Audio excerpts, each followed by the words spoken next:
The fraud in Minnesota has been crazy, but not as crazy as the liberal woman you're going to see at the end of this video.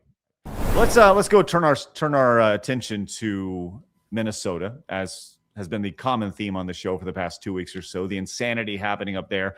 And let's not forget that a lot of the things that are happening in Minnesota spawned because a YouTuber journalist, Nick Shirley, did an expose about simply just going to fraudulent daycares, alleged fraudulent daycares, and exposing the fraud, which then, once again, pushed the federal government in and tried to do something about it. Here we are. Lady gets shot. People start protesting. That's where we're at right now. Long story short, people have gone absolutely Looney Tunes, and we're going to talk about some of the Looney Tune women in particular who have been here. And like, to be clear, there are a lot of Looney Tune men's we talked about, but this has driven a lot of people to also go to various places. We've seen Ohio, we've seen Texas, we haven't even seen California yet, and I think a lot of people think California is going to be the biggest nut to crack when it comes to fraud. But Tyler Oliveira has also made his way up to Minnesota to do his own little investigating. And I don't know if you guys are familiar with Tyler Oliveira. Have you guys seen this YouTuber before? I've definitely heard of him. I feel like the name sounds familiar. I feel like when I see him, I'm going to recognize him. Yeah. So Tyler Oliveira, you remember a few weeks ago, he did a video about the Indian poop thing. Oh, yeah. Now I remember. Yes. Thankfully, I don't know what that's about. He does a lot. Yeah. He does a Indian lot of videos. Festival, babe. Yes. It was, well, he got a lot of backlash from people from India who were like, don't talk about this, whatever. So he does a lot of like, I exposed this. And he's pretty base dude. Like really goes like, here's the poop throwing festival right here.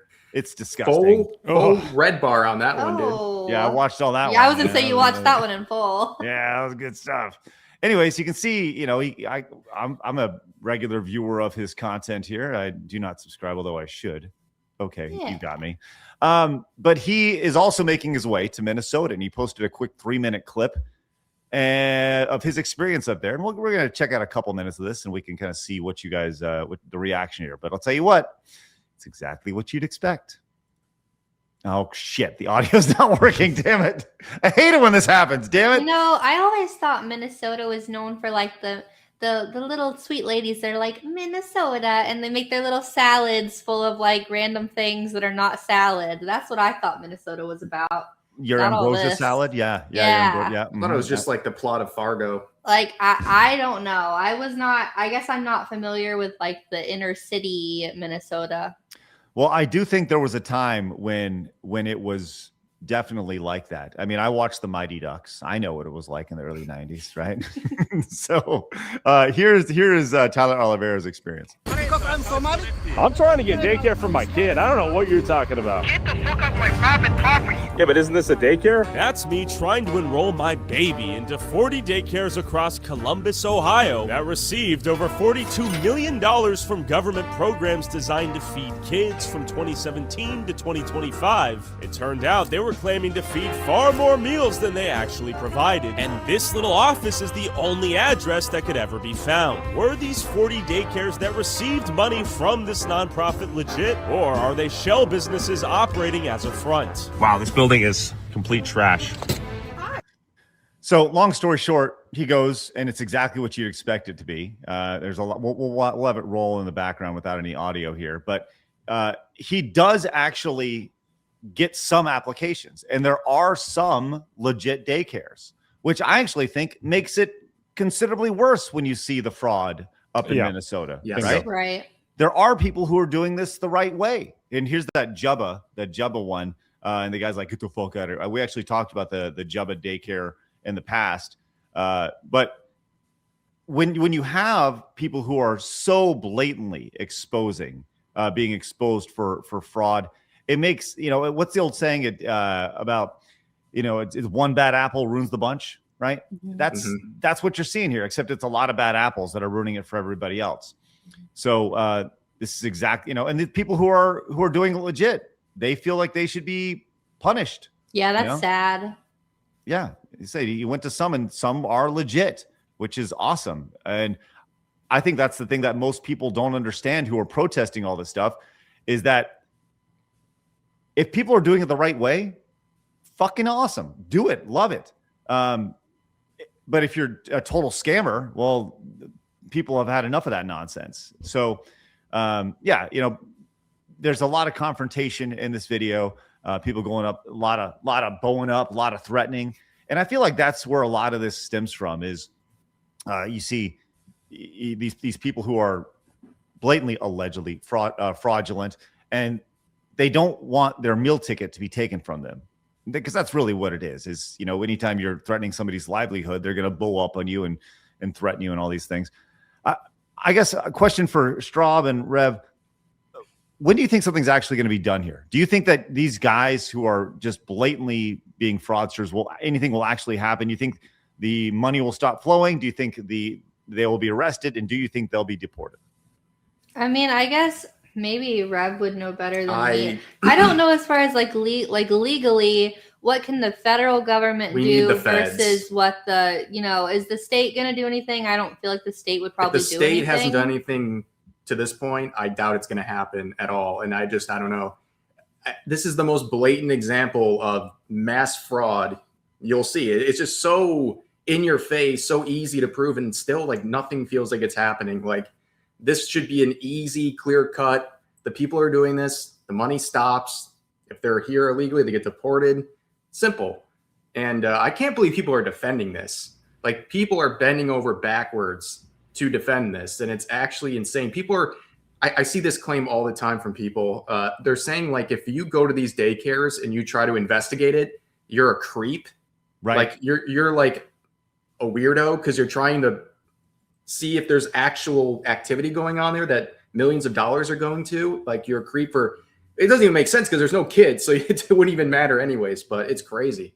Yeah, and like you said, Craig, it's sad for the places that are legit running like how they're supposed to be. And they probably do feel like, you know, I wish these guys would stop doing this because, you know, I could get in trouble possibly, or people are thinking I'm doing something wrong when I'm not. I mean, that's the case of people who like come here legally, and they hate whenever they get a bad rep for people who don't come here the right way. And, you know, they're like, I wish everyone would just do it correctly. I think that's, you know, when you hear the phrase, you know, immigrant has been co-opted and turned into a phrase. Like, most people, the vast majority of people, don't have problem with legal immigration, right? And if you do it the right way, like, hey, man, if you waited 8 years to become a U.S. citizen, fucking hey, love it, right? If you hop the line to come in here to defraud people, I think there's a pretty good reason why you should be kicked the fuck out. And you know who's probably the most pissed about that? People who waited in line. Bingo. Correct. Yeah. Yes. It's always the people who waited and did the right way that are the ones getting shafted and feel the most shafted when it comes to this. Unless you're a white liberal woman, which is happening quite often up in Minnesota. And we have several more instances of this. Like, this is, by the way, this is not something that only we have noticed. This is a reoccurring theme just on social media, on YouTube, where people are like, what happened to these women? How did these women break?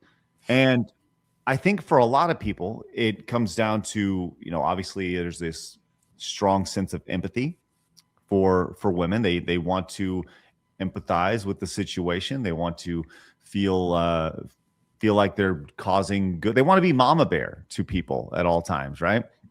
And one of the tipping points, I think, that really broke some of these women and really sent them over the edge. Yes, there was COVID. Yes, there was the riots of 2020, the summer of love and all that stuff. And yes, Donald Trump was a part of it. But seeing a white woman shot after driving her car at an ICE agent really broke some people.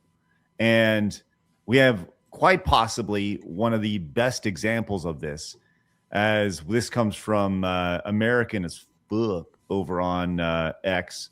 Liberal white woman leaves a farewell message to her mom in case she's executed in Minneapolis here. Let's just see how totally stable and realistic this lady is. This is a message from my mom. If I am executed by ICE officers today, it will not be because of anything that I did. Just send her to Arkham Asylum. Like, This is amazing. Like, truly amazing. It's just crazy how she's already a victim. It's like I don't know. This is wild. like if you don't try to run over federal agents with your car, you're going to be fine. Okay, to this lady in particular. What? What are you talking about? It's great. Okay, so let's just see, because hey, she's concerned. And by the way, if she gets shot already, as you pointed out, Straub, not her fault. I want you to know a couple things. First, I don't carry weapons on me. Second, I won't be holding it. Unless you're driving a 4,000-pound vehicle and driving it into somebody. Okay. Any signs. There will be no indication from me that I'm a violent person or a threat to anyone. I do not plan on following anyone. I do not plan on screaming or shouting or even speaking to anyone. Question. Yeah, go ahead, Straub. I was gonna say she doesn't plan on it. You don't plan on it, but you're going to. You don't plan on it right now, but this whole thing just doesn't make any sense. Like, she's acting like the way this video is being framed. It feels like there's someone behind the camera with a gun to her head, like, send this video to your mom, and or else you're going to die. So I have a very important question, right? What has she seen that would actually like, she's making it sound like they're rounding up these women, putting them in the street and gunning them down execution style, right?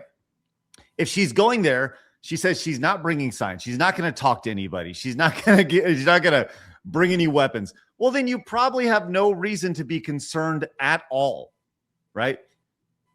It's amazing to see how but this they're is deluding broken. themselves into thinking that this is, I'm telling, like, they think that we are in Nazi Germany. This is like the Fourth Reich that we're living under, and they truly believe that this is all. I mean, I saw a video the other day, and I should have sent it in. I found it like on a rabbit hole on TikTok, and it was this woman saying, like, she wants to see stonings in the street, she wants to see this and that, like, it's the fire is burning because of like all this stuff happening in Minnesota, and I guess she lives there. But it's just crazy. Like, they have deluded themselves into believing that their lives are actually in danger. They're going to round them up and they're going to kill them all.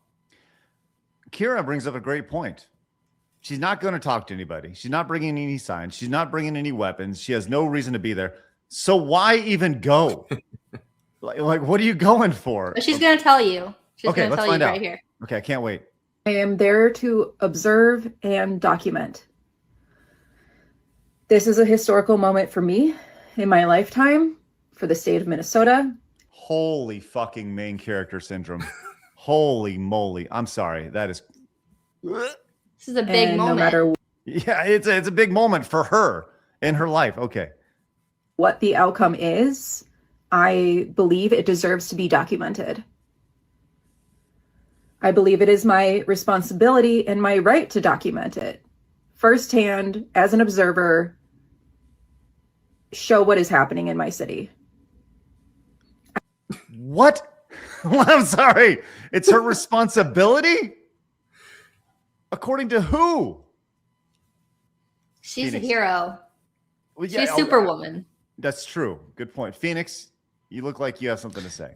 I'm been collecting a list of all the people I want to use their face as toilet paper. She made the list. Yeah, no, look, this is all. We live in a time now. I can't even tell if this is just pure narcissism. It's just, these people, either they're crazy or they just want tons of clicks. They're going to get clicks from both sides. They're going to get clicks from our end because we're looking at them as deranged, crazy people that they are, and on their side as martyrs and stuff like this. And they're all injecting themselves in this film where they're all superheroes, sacrificing their lives for the greater good. All you're doing is walking up to a place, holding your phone up and documenting it. This is ridiculous. And she's acting like she's some war hero. Well, I hate them, Craig. I hate them. She's both the hero and the victim at the same time. It's actually amazing. Yeah. Let's see how heroic she's going to be here in this last 30 seconds of mind-numbing torture. I believe in the freedom and the foundations of America and the United States Constitution. Like legal immigration? I also believe in change and progress. Oh, there you go. Communism. There we go. That's right. There you go. So not the values of America. Right.